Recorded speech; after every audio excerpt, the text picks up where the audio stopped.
지금은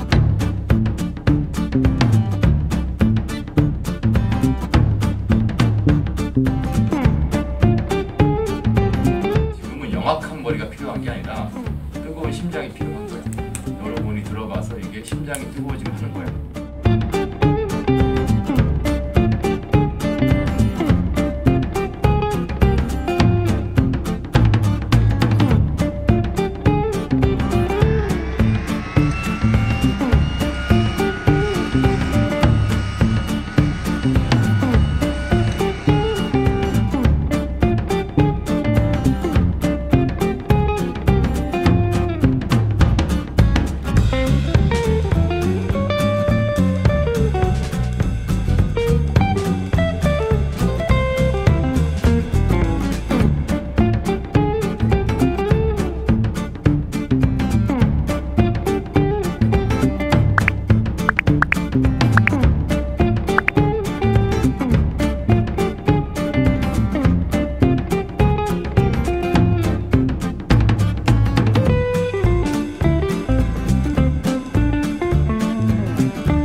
네, 안녕하세요. 예, 저는 태화샘소년직 관장 운용원입니다. 오늘 한국이야기치료학회 세미나에서 발표를 하게 돼서 굉장히 기쁘고요. 이선혜 교수님께서 코로나19 이후에 태화샘소년직에서 진행한 여러 가지 비대면 서비스에 관련된 이야기를 해달라고 해서 제가 오늘 발표를 하게 됐습니다. 지금 현재 우리나라는 를 비롯해서 많은 나라는 코로나19라는 과거에 경험하지 못한 상황에 살고 있습니다. 근데 이처럼 경험하지 못한 상황들이 발생을 하게 되면은 사회복지 영역에서 과거의 매뉴얼을 가지고 어떻게 할지를 결정을 하죠. 그런데 과거의 매뉴얼이 현재의 어려움을 극복하기에는 한계가 있는 경우가 많아요. 이런 경우는 크게 한 5가지 정도가 있는데, 지금 우리가 경험하고 있는 코로나19와 같은 전염성, 유행성 질환이 전 세계로 퍼졌을 때 이런 상황이고, 두 번째는 자연재해가 크게 나는 거예요. 예를 들어서 대도시에 화산이 폭발한다든가, 우리가 얼마 전에 포항에서 지진이 일어났을 때도 사회복지청에서 어떤 걸 해야 될지에 대한 구체적인 내용이 없었죠. 근데 이보다 훨씬 더 큰 자연재해가 났을 경우에 과연 사회복지영역에서 어떻게 일을 해야 될 것인지. 그다음에 세 번째는 전쟁이죠. 최근에 남북관계가 좋았다가 좀 어려워지긴 하는데, 이런 국지전을 넘어서는 큰 전쟁이 일어나게 될 경우에 실제로 사회복지 영역에서 같이 우리가 서비스를 이제 주고받고 하는 이제 소외계층들이 훨씬 더 어려움을 겪게 되는데, 이에 대해서 사회복지영역에서 어떻게 해야 될 것인가. 이게 사실 현재 매뉴얼에 없는 상황이고, 그다음에 또 하나는 이제 경제의 몰락이에요. 그래서 과거에 IMF 때 그 전체 사회복지 시설에 그 정부 예산이 한 2~3개월 안 나온 적이 있어요. 그럼 우리가 어떻게 해야 됩니까? 서로 이렇게 얘기했지. 근데 이제 계속적으로 서비스를 제공해야 되고, 이걸 하고 나중에 예산은 전용이 됩니까? 이 정도 얘기했는데, 이걸 넘어서는 어떤 경제적인 몰락이 났을 경우에 과연 사회복지 영역은 앞으로 어떤 일을 해야 될 것인가? 라는 것도 매뉴얼이 없어요. 나머지 하나는 이제 빈곤층이 갑자기 늘어나는 거예요. 뭐 4차 산업혁명 때문에 앞으로 일할 게 없기 때문에 빈곤층이 늘어날 수도 있고 앞에 여러 가지에 있는 일 때문에 빈곤층이 늘어나는 경우가 있는데 과연 이럴 경우에 우리가 사회복지영역에서 우리가 어떤 것들을 준비해야 되느냐 이런 고민들을 하고 있습니다. 그래서 오늘은 첫 번째 전 세계적으로 유행하는 새로운 질병들이 왔을 경우에 과연 정신건강 영역을 비롯한 사회복지영역에서 무엇을 같이 해야 될지를 같이 잠깐 알아보는 시간을 갖도록 하겠습니다. 보통 이제 어떤 상황이 발생을 하면 과거에 어떤 일이 있었느냐를 보게 돼요.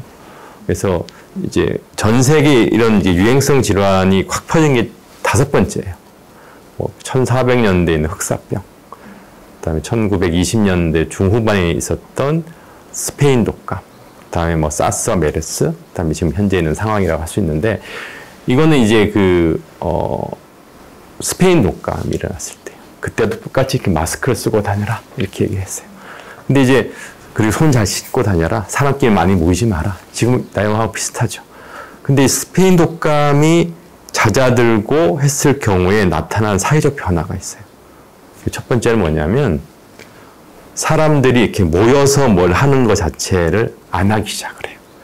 그리고 그게 산업에도 영향을 미쳐서 노동 집약적인 산업들을 이제 서구에서는 안 하기 시작을 하고 거기에 한 대체 방안들이 나와요. 컨베이어 시스템들이 나오기도 시작을 하고 사람들이 좀 거리를 두고 일하는 시스템으로 바뀌게 되죠. 이제 두 번째는 뭐냐면 스페인 독감이 사실은 전 세계의 사람들 뭐 4,500만 명 내지 한 5천만 명 정도가 목숨을 앗아간 거예요. 우리나라도 그 당시 1928, 9년, 뭐 30년대에 스페인 독감이 퍼져서 14만 명 정도가 돌아가셨어요. 그러니까 이게 뭐가 되냐면, 내가 아무리 지금 열심히 살아도, 내가 지금 하고 있는 일을 어떻게 하더라도, 내가 하고 있는 뭐 신앙을 굉장히 하더라도, 막 사람들이 죽어가는 걸 보고, 이게 굉장히 허무하다.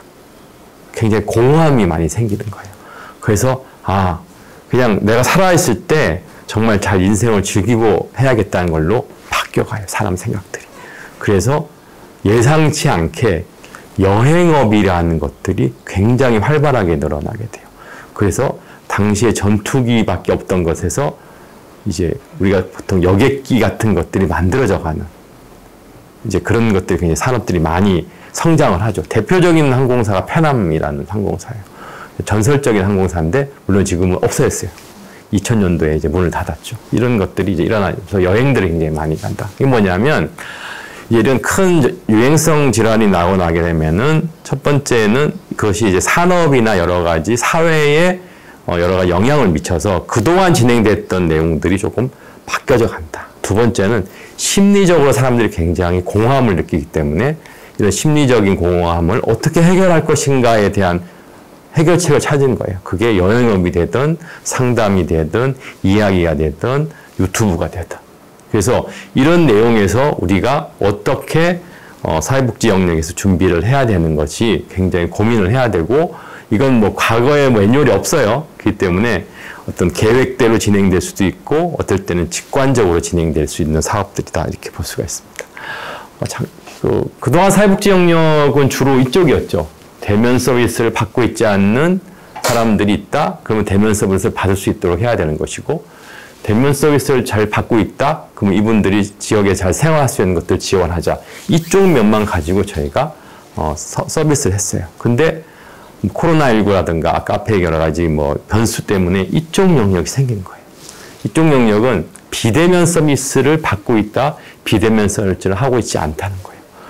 사람들이 만나지 못하는 상황이 발생하기 때문에 실제로 대면을 못하는 것을 대신할 수 있는 서비스가 필요한데 그게 바로 언택트 서비스예요.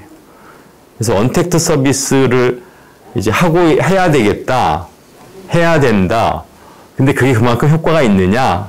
우리가 그냥 카톡으로 하고 있다. 뭐 이 정도가 아니라 우리가 하고 있는 사업의 상당 부분을 비대면 서비스로 하고 그 서비스에 참석하는 분들이 훨씬 더 상호작용을 할 수 있도록 하는 서비스가 필요하다는 거예요.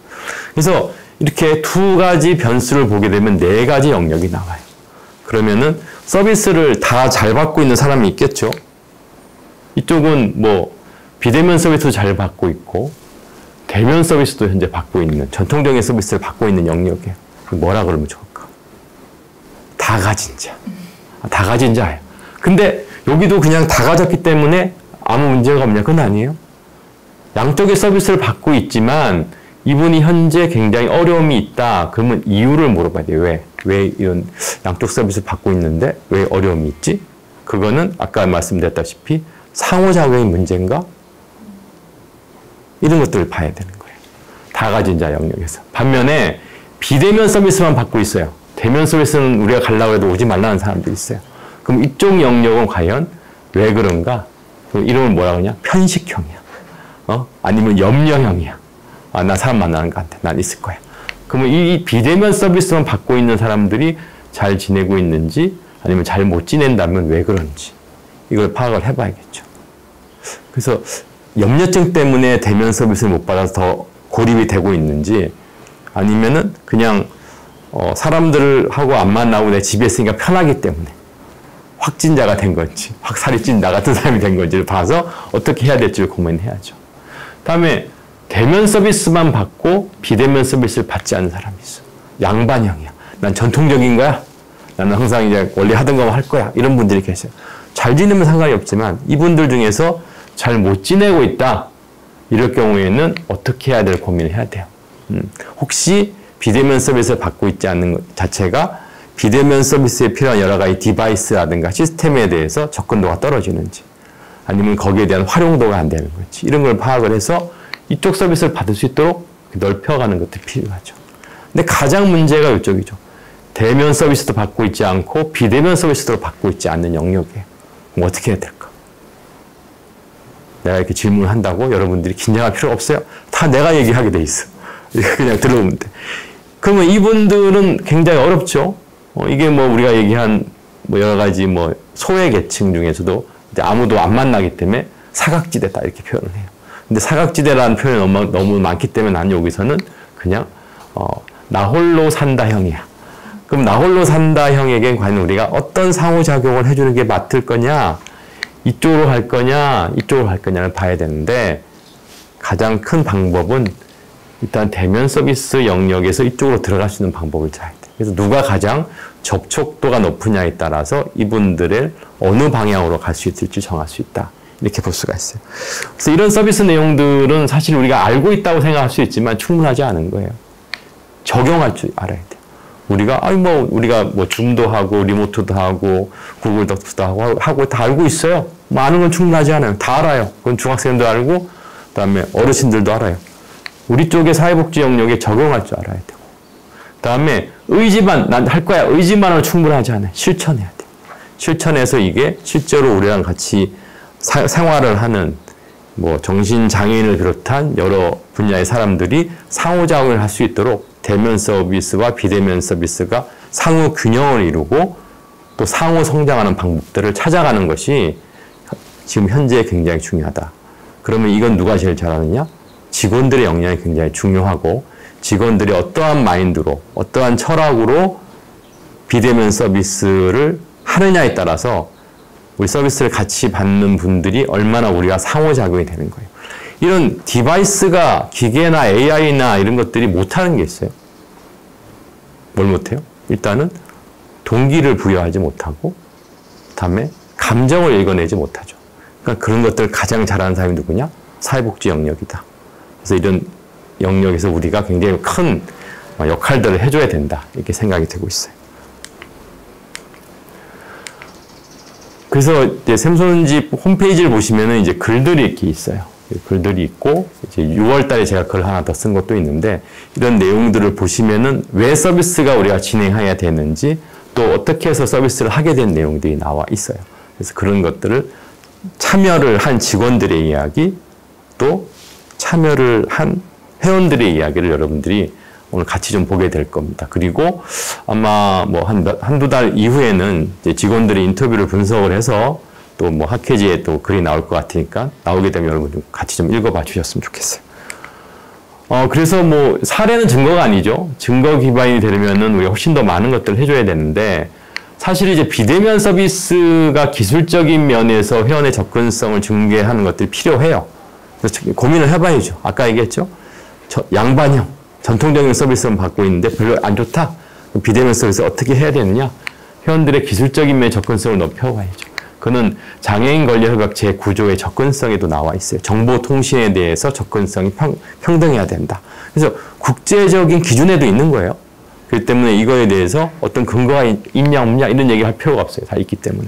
그래서 여기에 맞춰서 진행하는 거고. 두 번째는 비대면 인증 기술을 해놓게 되면 서비스는 무궁무진해요. 그 해놓고 그냥 카톡으로 얼굴만 보면 이거 아닙니다. 엄청나게 많은 일들이 컨텐츠를 만들어갈 수 있어요. 건강? 같이 뭐 운동도 할 수 있죠. 음식? 같은 시간에 만들어 먹을 수 있어요. 교육? 떨어져 있기 때문에 못하나요? 다 할 수 있어요. 취미 교육 프로그램? 같이 할 수 있어요. 근데 이거를 그냥 굉장히 유명한 사람이 하는 이렇게 요가 프로그램을 틀어준다고 과연 우리의 회원분들이 할까요? 아니죠. 내가 아는 사람이 같이 해줘야 되죠. 그래서 여러분들이 같이 해주는 거예요. 직원들도 그걸 같이 해주는 작업들을 해줘야 된다. 그리고 거주 마찬가지예요. 다음에 일정 부분의 모임 이런 걸 통해서 상호작용이 비대면 서비스에서 일어나도록 하는 것들이 앞으로 사회복지영역에서 고민을 좀 해야 된다. 이렇게 생각이 됩니다.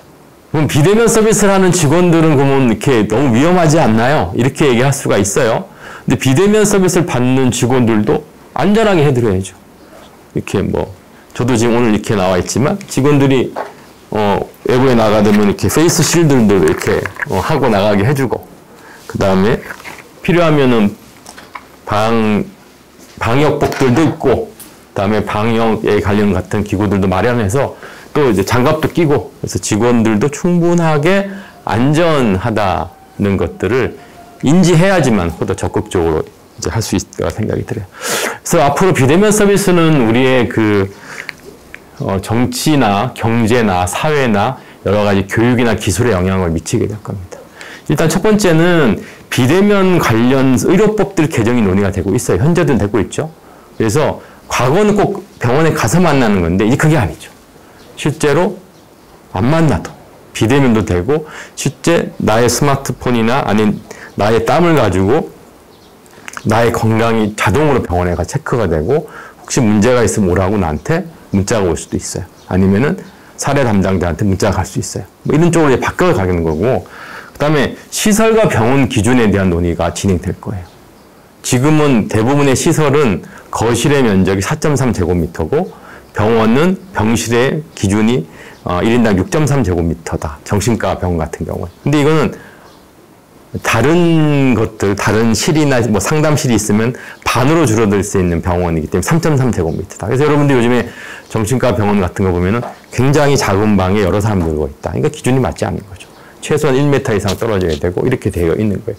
그래서 서구에 아니면 우리나라에 있는 주거 최저 기준 자체가 너무 차이가 많다는 거죠. 우리나라는 지금, 그리고 그 기준보다도 못한 게 시설과 병원의 기준이다.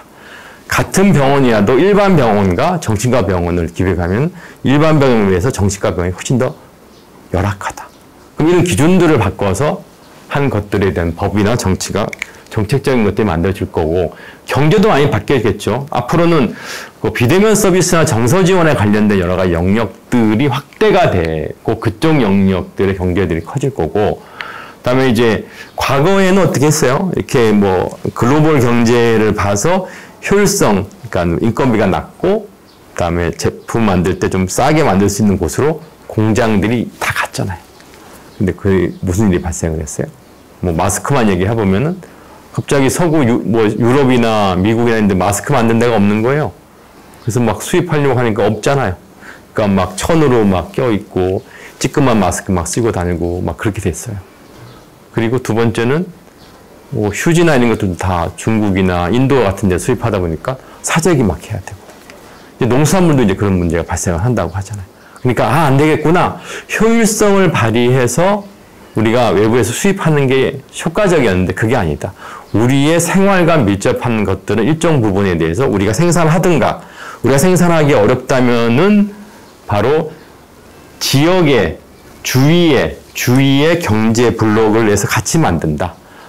예를 들어서 한국은 북한이나 이렇게 일본하고 경제 블록을 만들어 서로 간에는 자유적으로 그런 물건들을 서로 왔다 가게 하는 이런 블록 경제들이 앞으로 훨씬 더 많이 늘어날 거다. 그렇기 때문에 저는 이때는 장애인 직업재활시설이라든가 사회적 협동조합이 기회인 것 같아요.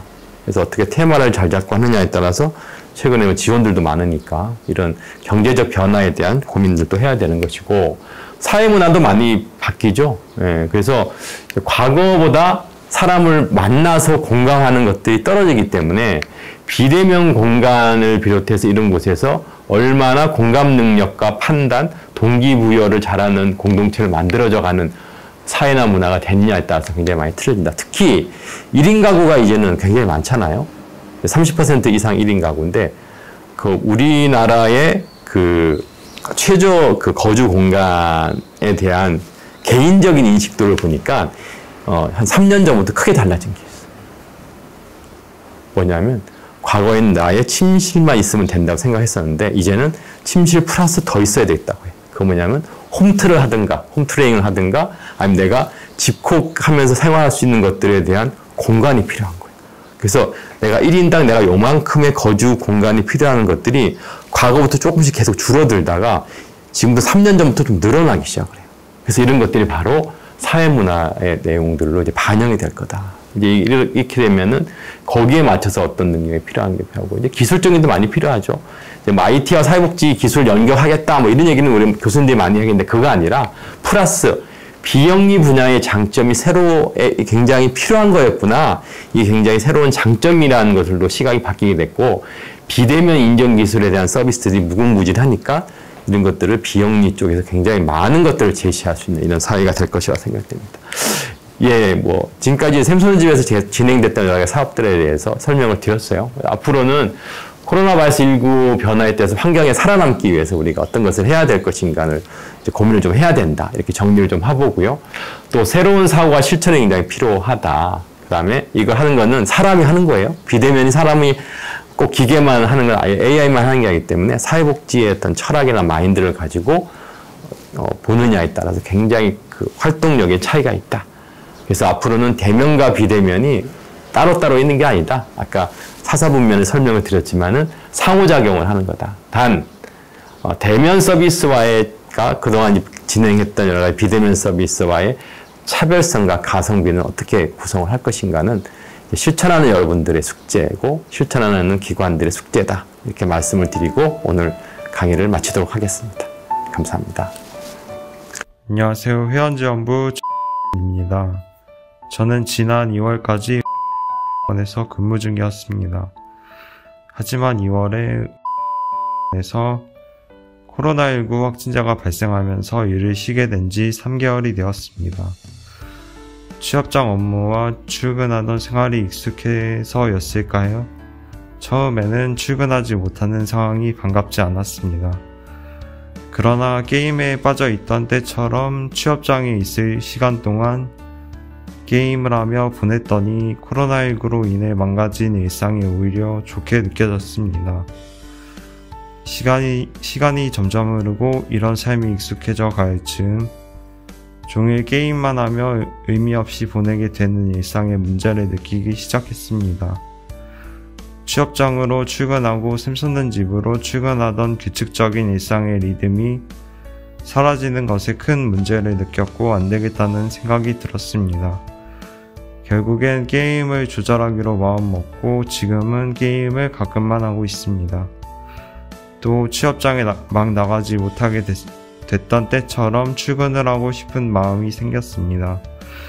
현재는 온라인 샘솟는 집에서 부서 업무를 하고 부서원들과 대화도 하고 감사 모임과 샘대 수업도 참여하면서 다시 제 일상의 리듬을 만들어 나가고 있습니다.